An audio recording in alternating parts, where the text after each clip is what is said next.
Instead of saying, "What's wrong with you?" Instead say, "Something's changed. Maybe I may have said something that may have hurt you." There's very different.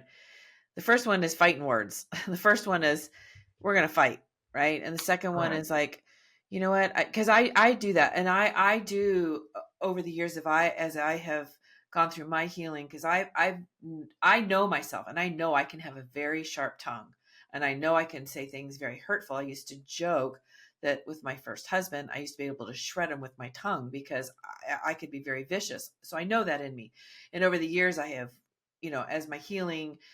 as I've gone through my healing, a lot of that has gone away, but I still have to watch what I say and the way I say it. It's all in the delivery of the message. And so, and you're right. There are certain people in my life that I talk to different than I do other people because I know they're a little more sensitive. And so I'm just a little more careful with my words, and I do have I call an oral editor that I engage, on how I need to deliver a message so that it doesn't feel like I'm attacking them, but more of a curiosity and what's going on. So there's a big difference between saying, "What is wrong with you?" Or, "Hey, I think I may have said something that hurt you. Can we talk about it?" Big difference. Right. Yeah, it makes all the difference in the world. It's like saying what's wrong to someone. It's like approaching them with your fists closed, Yeah. as opposite to saying, okay, did I do something wrong?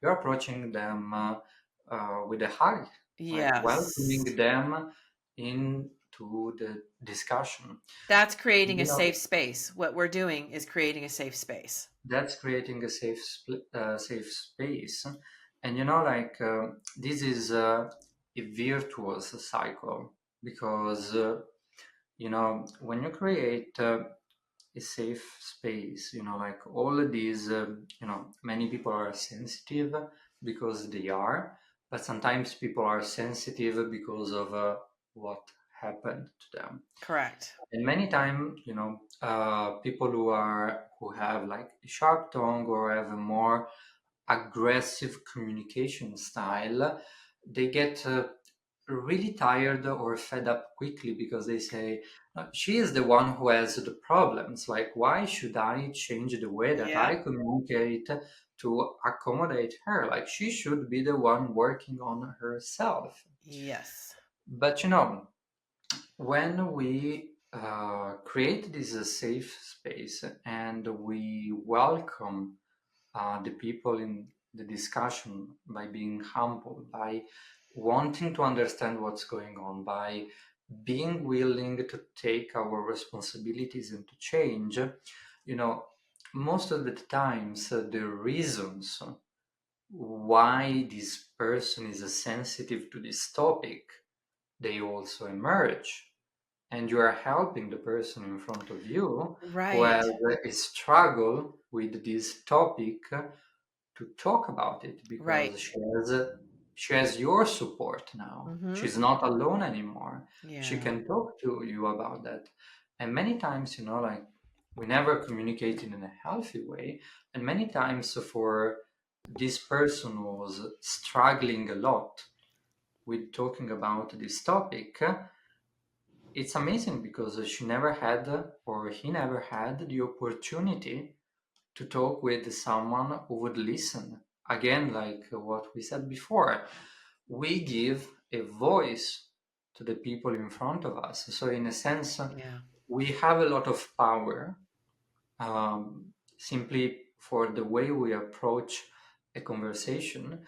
But I would say also that we have a duty, to help the people in front of you because, you know, Yeah. we cannot expect just to find people who are supportive. We should be supportive first because we want to create a healthy environment. Like because I help you today. I'm here to listen to all of your problems. We can go and talk about them as long as you want. I'm here to listen to you. I'm here to offer you a shoulder on which you can cry if you need to. But that person, this person will see how this is amazing and we'll probably do that with someone else, if not with you Right. as well. So, and this has nothing to do, with doing this because you want to get something back, but it's because you want to be, you have a responsibility, you have a duty for the people that are around you,